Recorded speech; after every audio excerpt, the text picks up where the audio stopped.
So yun guys, wala lang pa to my first or sorry. Ano ba? All right, I think this is something new to me. So, welcome sa day 1 ng aking 30-day content challenge. Yeah. So, why am I doing this? This is because I want to discipline myself kasi nagiging inconsistent din ako lately, and I want to let you guys know that I am really trying my best para mas maging more consistent, not just in content posting but in real life. Kasi I've been offered a lot of opportunities, and isa lang yung common denominator ko sa sarili ko based on my own personal assessment. Yun is consistency talaga.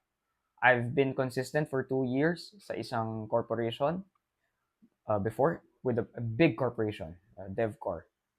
And I want to have that uh, flow or momentum again. Because when I did that, I became an expert on land acquisition and negotiation, you know?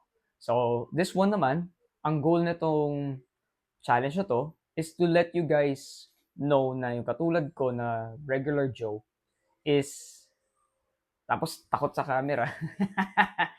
Pero wala. We want to adapt on the new world, and content and media is one thing that we need to explore right now. Meron din tayong tatlong benefit na makukuha dito. Number one is more visibility. Number two, better brand recall. And number three, builds trust. Bakit? Ano ba yung gagawin natin sa 30 days? Tuturo ko sa inyo lahat ng alam ko. Basically, that's basically it. Tsaka i-share ko sa inyo what am I doing every day. I hope you guys join me in this challenge. Comment down below kung may mga bago kayo mga posts, you know, I want to see it too. And yeah, let's share the platform. Follow me on Facebook, YouTube, Instagram. I'll be posting these things on all the platforms that I am involved. Yeah. Pero start tayo dito. See you guys.